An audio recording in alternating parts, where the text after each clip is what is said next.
Shein offers cheap products, but it's killing small businesses, threatening people's security, and putting lives at risk.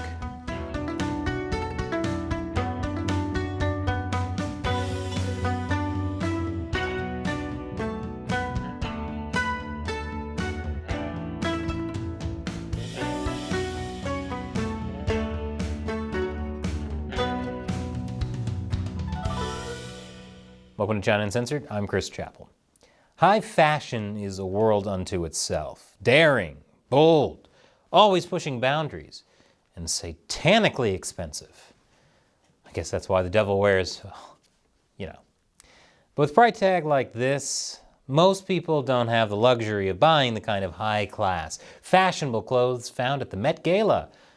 Apparently the theme this year was furries. In space! Enter fast fashion. It's got most of the style at a fraction of the cost. H&M, Zara, and Fashion Nova are some well-known and well-established fast fashion companies, but all of them are losing their edge to a relative newcomer called Shein, also known as the TikTok of e-commerce. Shein is an e-commerce clothing retailer. It has no physical stores, and partially because of that, it's a bit mysterious. If you haven't heard of Shein, don't feel bad. A lot of people haven't heard of Shein. And yet it's somehow simultaneously widely popular. Shein is so popular that it was ranked as the #1 shopping app by Business of Apps in 2022, beating the likes of Amazon and Nike. And it was the #1 fashion website on SimilarWeb earlier this month. Even I've been targeted by their ad campaign, and I'm pretty sure I'm not their target demographic. Shein exports to customers in more than 220 countries. And according to the UK financial website Money, based on the number of Google searches received, it's the most popular fashion brand in 113 of them.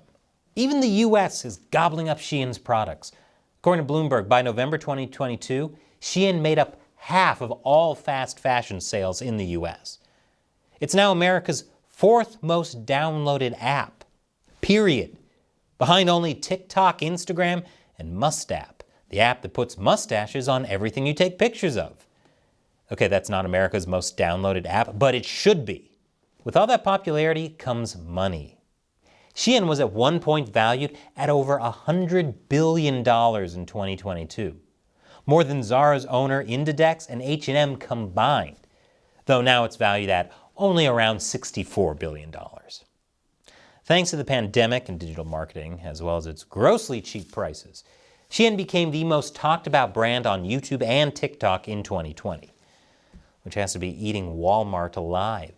Hey, we're grossly cheap too. Emphasis on gross. All of this has led some to say that Shein is the future of fast fashion, but they're also wondering if that's a good thing. Spoiler alert, it's not. I'll tell you more after the break. Welcome back. Online clothing retailer Shein has become incredibly popular throughout the world, which isn't great for a lot of reasons. One reason is where the company is based. You guessed it, China. Although it took a while for that to become public knowledge, Shein has a history of being very secretive about its origins. So secretive that in this 2017 archived About page, you can see that the company claimed to have started as a small group of passionate, fashion-loving individuals in New Jersey in 2008. The page has now been removed. Man, you know China is bad when they list New Jersey as a better alternative. But things have changed. In 2021, Shein admitted to the Wall Street Journal that they have offices in Guangzhou and Singapore, and that they are backed by investors at Sequoia Capital China. Forbes' Shein company webpage has them headquartered in Nanjing, China. Still, Shein downplays its connection to China. Whenever it does mention China, it'll pass it off as one of many different regions around the world that sources the company's products, without sharing metrics. Considering how many Chinese companies try to downplay their ties to China, I'm starting to think even China knows how bad China is. One online newsletter says that Shein's shipping status updates reportedly use generic terms such as source country and port of departure to avoid referring to Guangzhou or Hong Kong. But all linguistic trickery aside, it's a Chinese company. And as we know, that comes with some serious strings attached. It's also very untransparent, even by Chinese standards. Shein's supply chain is so untransparent that it scored 0 out of 100 in Fashion Revolution's 2022 Fashion Transparency Index's measure of traceability. Again, 0 out of 100. And since China is known for using slave labor, I think we're getting an idea of how everything on Shein can be so cheap. Although Shein keeps information about supply chains hidden, we do know that it reportedly has more than 6,000 suppliers, most in the southern province of Guangdong, the heart of China's manufacturing and export hub. But that still doesn't tell us a lot. And the company isn't about to give anything away. Going through Shein's About Us page, the company says very, very little about itself. What it does say is buried under corporate jargon. We don't even know much about Shein's founder, Xu Yangtian, who also goes by Chris Xu. Good choice for English names, though. There's not much information about him available, and what information there is sometimes conflicts. For example, a Forbes article in 2022 said he was an American-born graduate of Washington University, while this online Chinese media published an article a week later saying he was born in 1984 in Shandong province, China. Either way, the company certainly benefits from its ties to China. The only place that's more secretive about its supply chain is Santa's workshop, and that jolly old tyrant uses elf slave labor. In 2022, Shein's CMO reported that Shein releases 700 to 1,000 new products each day. But by 2022, Fortune magazine reported that Shein posts 6,000 new items on its site a day. Let me repeat, 6,000 a day. Despite making so many new items, the company usually makes only 50 to 100 copies of each item, first to see which ones click with customers most. This pays off in the end because the constant bombardment of new items encourages people to always go back to the Shein app for more. That's part of what makes the app so addictive. According to an analyst at Core Site Research, by refreshing thousands of products daily, Shein has trained customers to visit its platform regularly or risk missing out on the latest designs. How can Shein make so many new items so fast? Are they leasing elves from that monster Santa? Well, part of it is thanks to its in-house software, which has a deep learning AI that can recognize trends across social media platforms. Shein can instantly send the data collected to its suppliers, and from there, it takes no more than 10 days to manufacture and ship items, instead of weeks like its competitors. But here's where Shein starts to get more than just a little bit shady. Surprised? Yeah, I know, neither am I. I'll tell you more after the break. Welcome back. Shein's got a shady background full of holes, but it also has shady practices. Its in-house software allows it to track trends, instantly send the information to its suppliers, and receive products with incredible speed. And suppliers want to work with Shein because money. There's just one catch. All suppliers have to use Shein's software. There's a good bet that means the Chinese government has access to all that data. And that's not all. Shein also has a history of fashion robbery. Stealing in China, name a more iconic duo. Besides human rights abuses in China, and suppression of information in China. Oh, and downplaying ties to China and China. The theft has made designers and brands angry enough to want to wage war against it. One case example is fitness entrepreneur Casey Ho.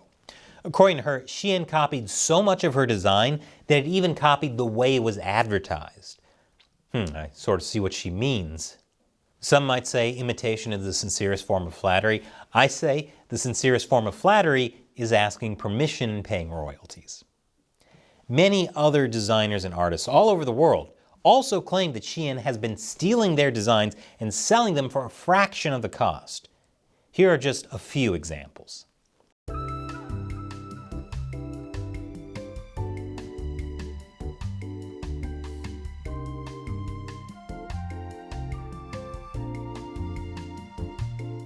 Shein responds to complaints by quietly removing items from its listings.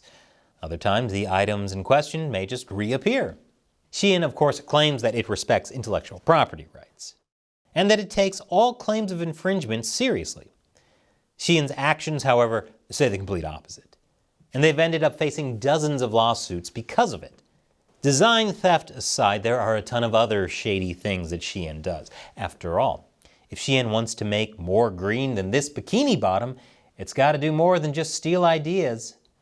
Although if this is one of their original ideas, I see why they steal. This looks like if the Grinch were a bedwetter. In addition to theft, it's also an environmentalist's worst nightmare. We'll forget for a moment that the whole point of fast fashion is to constantly chase ever-changing trends with cheap, quickly replaced, and quickly discarded clothing. Shein, in particular, also uses materials that are not just cheap, but harmful. Given that fabrics make up around 60% of the cost for clothes, it makes sense that Shein resorts to using cheap materials. But they're not just cheap. According to Bloomberg, Shein products contain over 95% new plastic, and they shed microplastics each time they're washed. Microplastics, by the way, have now been found even in the placentas of unborn babies. Wait a minute, microplastics from China are getting into unborn baby placentas? You know what that means. That means they've been part of Chinese territory since ancient times. But it's not just plastic either. The environmentalist group Greenpeace released a study claiming that various hazardous chemicals used in Shein products broke EU regulations. Greenpeace weren't the only ones. In 2021, a CBC Marketplace investigation found that 1 in 5 items had elevated levels of chemicals, including lead, that experts found concerning. This included a Shein jacket for toddlers that contained almost 20 times the amount of lead that Health Canada deems safe for children. I'm surprised Shein doesn't brag about this when they're accused of theft. They're totally different. Your skirt is made of safe products. Ours is made from lead. This way, Superman can't see through it. Remember back in 2007 when there was a massive scandal involving lead paint on toys made in China? I guess giving lead poisoning to children still isn't enough of a reason to stop doing business with China. The cost of cheap Shein products isn't just the environment or our physical health either. User data is offered on a silver platter to Shein. Remember when I mentioned how Shein's in-house software uses AI and other advanced technologies to track fashion trends in real time? Well, where do you think it's getting the data? Shein collects data from customers using their social media apps and sites to track their shopping behavior, as well as customize their preferred clothes at lower costs than competitors. Given that every Chinese company is compelled by Chinese law to give the Chinese Communist Party access to data whenever it asks for it, you'd best assume that the CCP can access whatever Shein accesses. You know what app you don't have to worry about that with? Must app. That's why it should be number 1. But it's not just the CCP getting their hands on that data. Criminals can easily access user data as well, as New York discovered after 39 million Shein users had their accounts stolen. This included credit card information and personal information, including names, email addresses, and hashed account passwords. And Shein had the audacity to lie about it, saying that only 6 million consumers were impacted.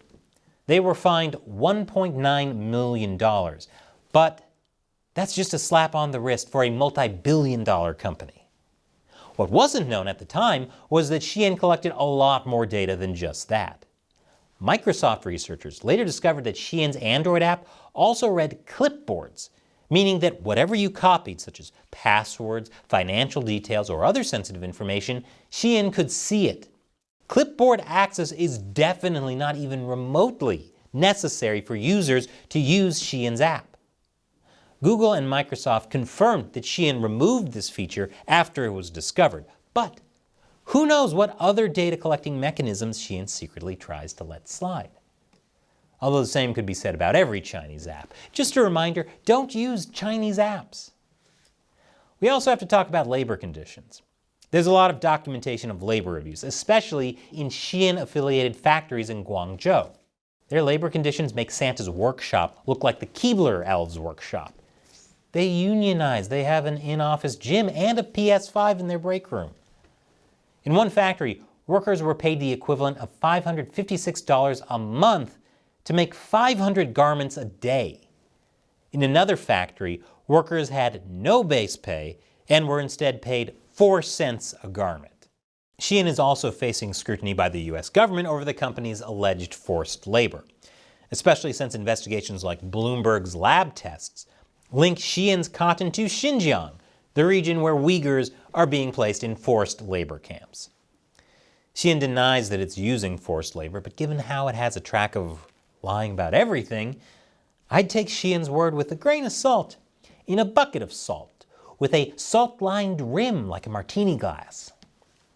Shein's shady practices deserve consequences, and the first step is to delete it if you're already using it. Support designers and local clothing businesses instead. Protect your own personal information. Don't be complicit in ruining the environment and people's lives. And while not everyone can afford to dress like a furry in space, if you really want grossly cheap prices, there's always Walmart. Ugh. You know Shein is bad when Walmart is the more conscientious option. And if you want more clothes, check out everything in the China Uncensored merch store, guaranteed not made in China. Head over to chinauncensored.tv/merchandise and support the show in style. And buy your very own. I turned a blind eye to ethnic cleansing in China, and all I got was this slightly cheaper t-shirt. The link is below. China Uncensored would not exist without support from viewers like you. Once again, I'm Chris Chappell. See you next time.